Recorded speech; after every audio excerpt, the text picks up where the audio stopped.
Welcome back once again city 42 की special Eid transmission. बड़ी ईद बड़ी खुशियां, आपको एक बार फिर से वेलकम कहेंगे। और मैं आपको हमेशा की तरह वेलकम इस तरह से कह रही हूं कि हमारे साथ ज़बरदस्त मेहमान आ रहे हैं, आपके घर में मेहमान आ रहे हैं, हमारे सेट पे मेहमान आ रहे हैं।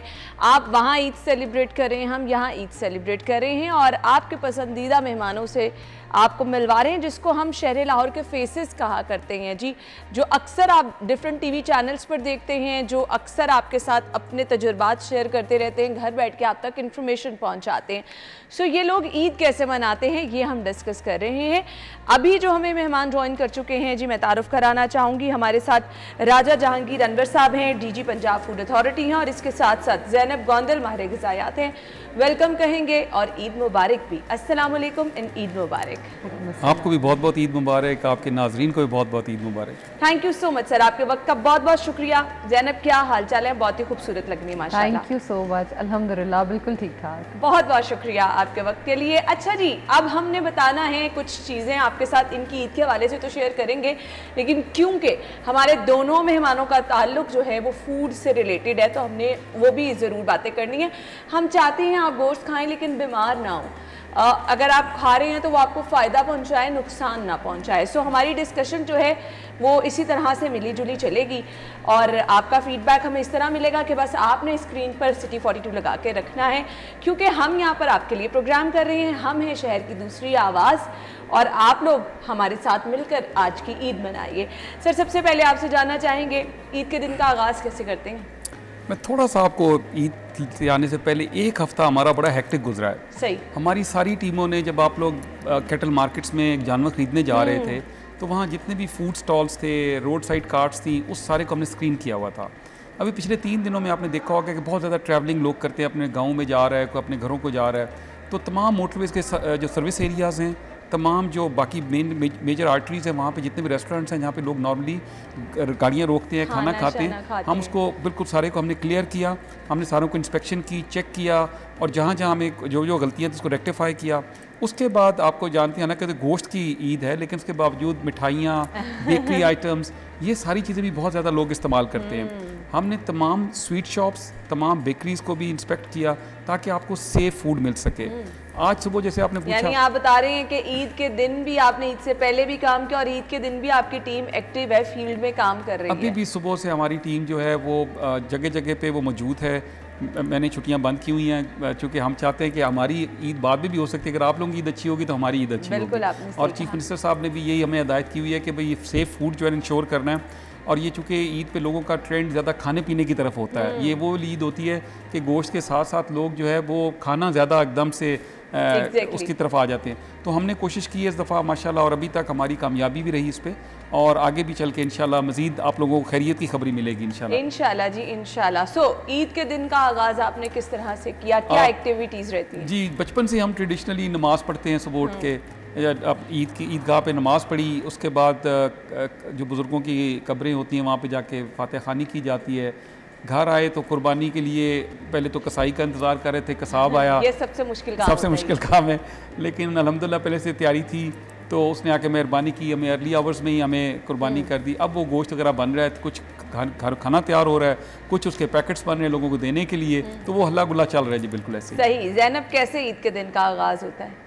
ईद के दिन का आगाज़ तो सबसे पहले ये सुनकर ही होता है कि घर के जितने भी लोग होते हैं वो नमाज और उस सारी तैयारी में होते हैं। और सबसे ज़्यादा बात मेरे पापा की तो ये बात होती, उठ के जल्दी तैयार हो ताकि ईदी मिले। अच्छा, मुझे बड़ी ईद भी मिलती है। अच्छा, बड़ी ईद भी मिलती है। तो जब बड़ी ईद मिलती है तो वो कहते हैं तैयार हो गए तो ईदी मिलेगी, और जितनी जल्दी तैयार हो गए उतनी जल्दी ईदी मिलेगी। तो वो चीज़ जो है ना वो ज़रा आपको एक स्पिरिट देती है कि हाँ यार वाकई ही जल्दी तैयार हो लिया जाए और ईद का आगाज़ किया जाए। और बाकी सब जाहिर है क्लाइंट्स काफ़ी होते हैं तो उनके साथ भी ईद के अच्छा बहुत सारे वो होते हैं जो ईद से पहले तो हुए हुए होते हैं कि हमने जी इतना वेट कम करना है, इतना करना है। ईद के दिन सब मुझे लगता है ब्लॉक ही कर देते हैं।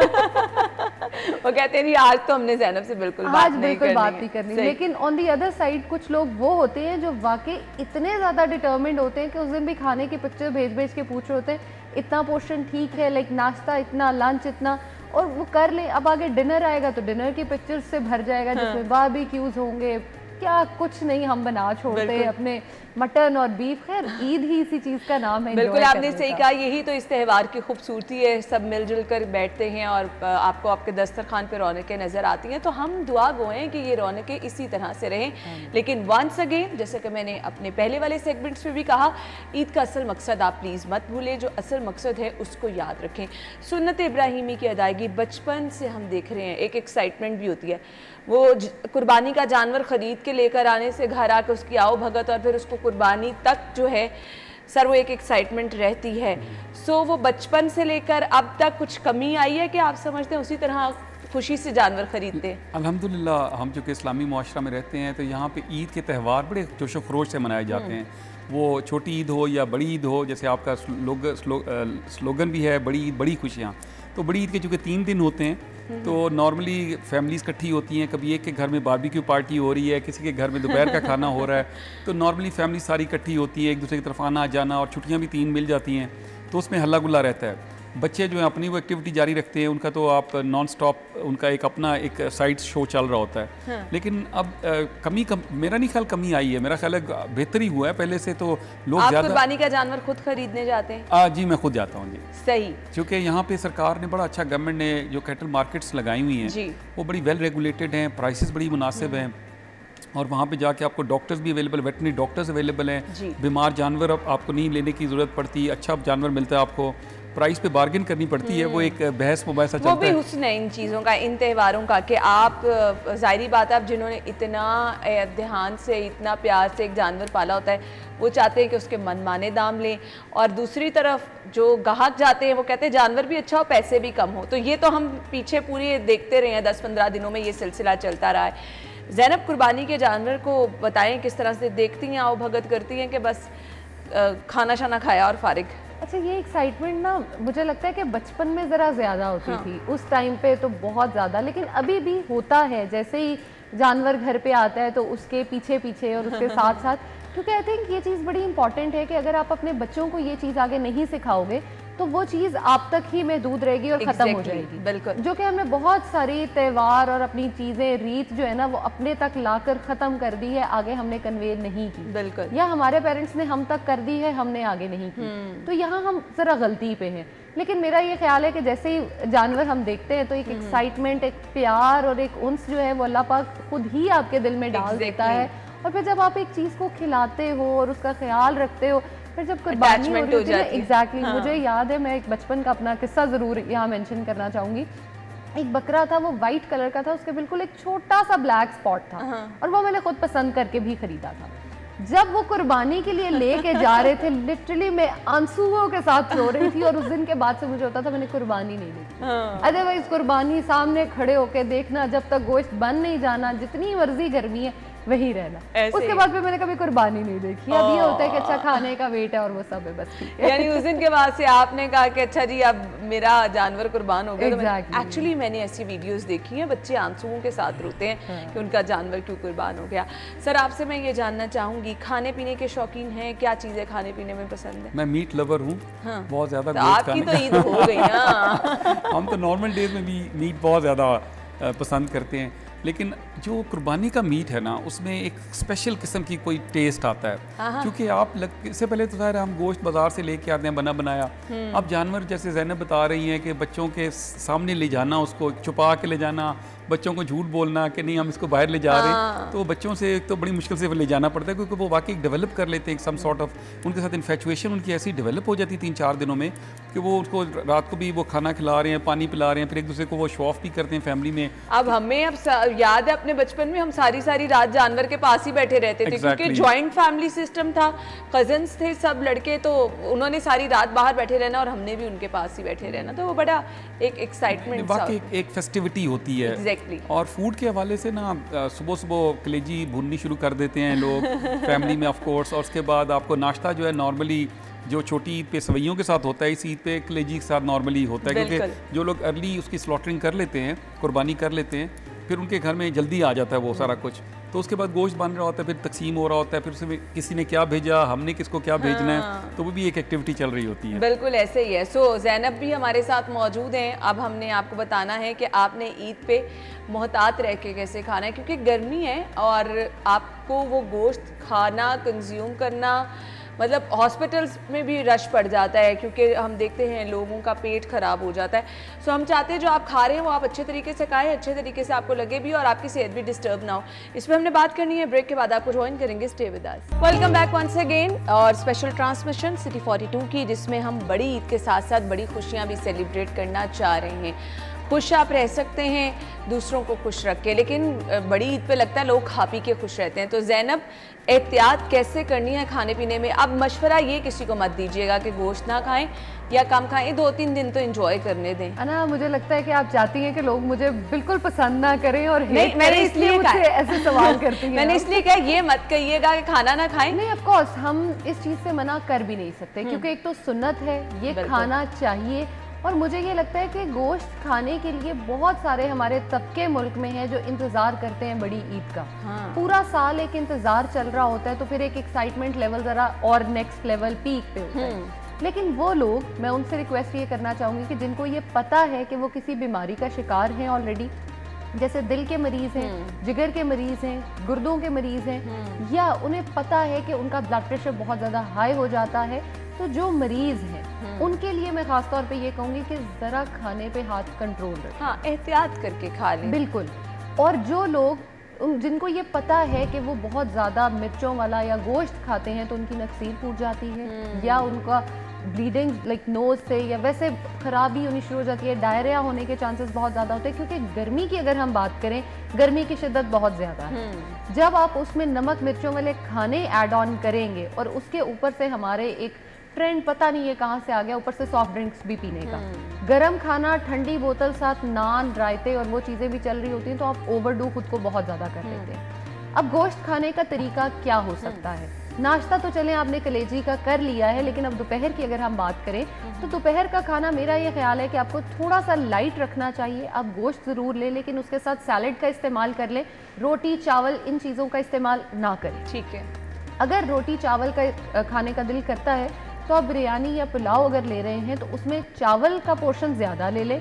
हाँ, ये वाहिद टाइम है जिसमें मैं कह रही हूँ चावल का पोर्शन ज़्यादा ले लें और गोश्त का पोर्शन कम लें। ठीक है। क्योंकि कलेजी ऑलरेडी हो चुकी है, अब फिर गोश्त कम लें, सलाद और रायता ज़रा ज़्यादा कर लें। रात के टाइम पे 90% जगहों पे बारबेक्यू हो रहा होता है, बिल्कुल। तो बारबेक्यू में आपने डायरेक्टली गोश्त ही खाना है, लाइक प्रोटीन पोर्शन बहुत हाई हो जाता है। ठीक है। आप जब ले रहे हैं अपना बारबेक्यू और वो सब, तो आप ये कोशिश करें कि बारबेक्यू आप लें ज़रूर, लेकिन सलाद और रायते के साथ लें। नान का कंजम्पशन कम करें। ठीक है। क्योंकि बहुत सारे लोगों को डायरिया और ये चीज़ें इसलिए भी होती हैं क्योंकि अच्छा, हम जैसे बात हाइजीन और वो सब हम कर ही रहे हैं, तो हाइजीन के पॉइंट से उस दिन एज सच कोई काम बहुत कम लोग करते हैं। बहुत कम इसलिए मैंने कहा करते हैं क्योंकि हर बंदे को ये होता है कि मैं काम करके अपने घर जाऊं, बिल्कुल, मैं अपनी ईद जो है वो सेलिब्रेट। अच्छा, अब इसके लिए सर आपकी ड्यूटी शुरू हो जाती है जहाँ पर हाइजीन की बात आती है, और मेरे ख्याल से ये थोड़ा सा लोगों को भी हमने बताना है कि आपने कुर्बानी करनी है तो इन चीज़ों का ख्याल रखना अपने कसाब के हवाले से। क्या ड्यूटीज़ हैं इस पे आपकी? हमने तो अभी मैंने जैसे बता रहा था कि हमारे लिए बड़ा ये टफ था पिछला 7 दिन गुजारना, क्योंकि हमने कोशिश की कि मैक्सिमम कसाबों को जो उनकी मेडिकल स्क्रीनिंग की जाए, क्योंकि हमारी बहुत सारी फूड बॉर्न डिजीज़ हैं जो खाने से ट्रांसमिट होती हैं, कुक फूड या अनकुक फूड से। और मीट एक ऐसी चीज़ है, Zainab would bear me out, के वो बहुत ख़तरनाक हो सकती है अगर आपने कच्चा मीट खा लिया है या कोई उसकी क्रॉस कंटेमिनेशन होगी है मीट की आपस में। तो उस हवाले से हमने ये कोशिश की है कि एक तो उनकी जो हाइजीन है, एक तो आप लोग भी ऐसे जो भी हायर करें किसी को तो उसका देखें हुलिया क्या वो कसाबों वाला है या किसी खुदा न खास्ता को स्वीपर का लेवल है। हाँ, क्योंकि ये भी है ना कि आपके वो मौसमी कसाब भी मैदान में आ जाते हैं जिनको बिल्कुल भी कुछ नो हाउ नहीं होती है, और उनका जो अटायर है, उन एप्रन साफ सुथरा पहना हुआ है, उसके हाथ साफ है, ये बड़ी ज़रूरी चीज़ें हैं। और फिर जहाँ पे आप वर्क प्लेस हाइजीन की मैं हमेशा बात करता हूँ कि जहाँ पे आपका वो स्लॉटरिंग हो रही है, जहाँ पे गोश्त बन रहा है, वो जगह साफ़ होनी चाहिए। उसके अंदर नॉर्मली ये होता है कि जब ये काटते हैं तो उसके अंदर लकड़ी भी जा रही है, मिट्टी भी जा रही है मीट पीसेज में। आई एम सॉरी, मैं आपकी स्पॉइल नहीं करना चाह रहा फूड को, लेकिन ये चीज़ें आप वहाँ खड़े होकर उसको रोक सकते हैं, उसको कह सकते हैं कि ये अच्छी साफ़ सुथरी चीज़ होनी चाहिए।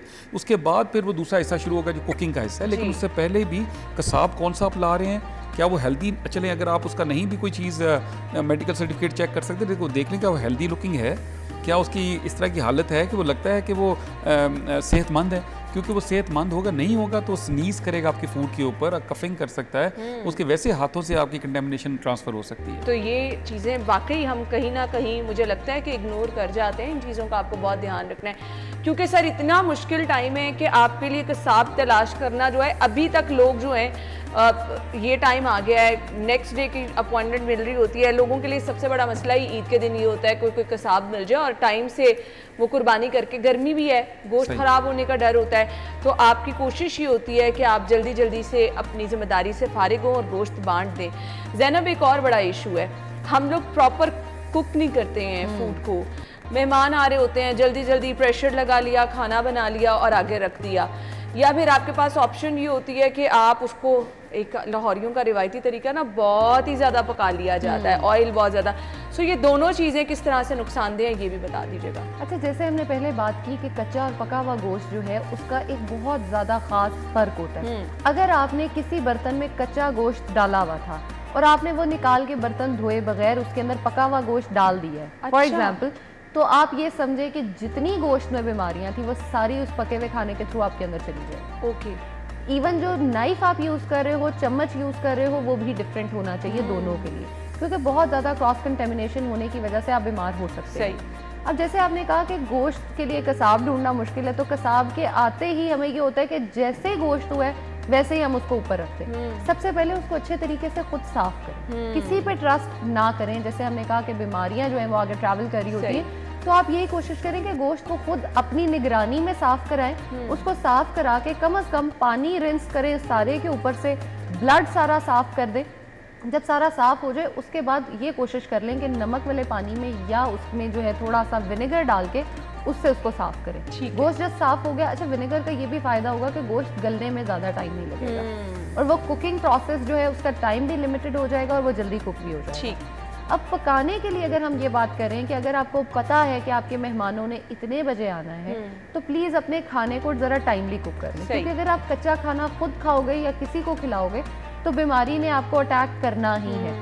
अगर आप फॉर एग्जांपल ईद वाले दिन पे बीमार नहीं हो रहे तो आप नेक्स्ट डे हो जाओगे। और ईद के लिए आई थिंक ये चीज़ अंडरस्टैंड करना बड़ा इंपॉर्टेंट है कि सिर्फ आपकी ईद नहीं है, उस डॉक्टर की भी ईद है जिसके पास आपने जाना है, बिल्कुल उस इंसान की भी ईद है जिसने आपको लेकर जाना है या लाना है। और आप पूरी फैमिली में जो टेंशन क्रिएट कर देते हो वो बहुत एक नेक्स्ट लेवल हो जाता है और आपकी ईद खत्म हो जाती है, खराब हो जाती है। तो कोशिश ये की जाए कि आप जो भी खाना खा रहे हैं उसको एक ऑप्टिमम टेम्परेचर पे पकाया जाए और ये चेक ज़रूर किया जाए कि क्या वो पक चुका है। और खाते हुए, अच्छा अगर पकाने वाले ने गलती कर दी है तो खाने वाला इस चीज़ का ज़रूर ध्यान करे, खाते हुए ये देखे कि क्या ये पका हुआ है। अगर वो कच्चा है तो आप प्लीज़ उसको छोड़ दें। सही। गोश्त का मतलब ये नहीं है कि सिर्फ खाते ही चले जाएं, उसकी एटलीस्ट क्वालिटी जो है उसको मेक श्योर ज़रूर करें कि आप क्या खा रहे हैं। अब बात आ गई ओवरडू की। जब खाना पका रहे होते हैं ना तो हमारे यहाँ जी बड़ा कॉन्सेप्ट है, उसको भून भून के पता नहीं उसमें से क्या निकालना होता है हम लोगों ने। चाहे अच्छा वो सब्जी है, चाहे वो गोश्त है, चाहे वो दालें हैं, वो कुछ भी है, हमारे यहाँ हर चीज़ को ओवर कुक किया जाता है। बिल्कुल ऐसे। अब अगर आपको लगता है कि जी हम जो सालन बना रहे हैं वो ओवर कुक हो जाता है या पकाना नहीं आता, जैसे मौसमी कसाब है ना, वैसे मौसमी कुक भी होते हैं कि वो खुद ही कुक कर रहे होते हैं। इसका सिंपल सी चीज़ ये है, आप उसको ग्रिल कर लो। सही। ग्रिलिंग में ये होगा, आपको पता है कि 20 मिनट में ये पक जाना है। बिल्कुल। या उसको बेक कर लीजिए, आपको पता है ये 40-45 मिनट में बेक हो जाना है। सही। अब बेकिंग में ये होगा कि बहुत ज़्यादा फैट भी बॉडी में नहीं जाएगा और आपका एक कुक्ड मीट जो है सॉर्ट ऑफ स्टेक की फॉर्म में घर पे ही बन जाएगा और आप उसको एंजॉय कर सकते हैं। मैं एक छोटी सी बात इसमें ऐड कर दूं, जब आप खाना बनाने जाएं तो कोशिश करें ऑथेंटिक ब्रांड के जो एडिबल ऑयल है उसको यूज़ करें, ऑथेंटिक किस्म के जो स्पाइसेस मसाला जाते हैं उसको यूज़ करें। आपका जो भी इंग्रेडिएंट है, जो भी इनपुट है अलोंग द मीट, वो ऑथेंटिक लूज एडिबल ऑयल पे मत जाएं।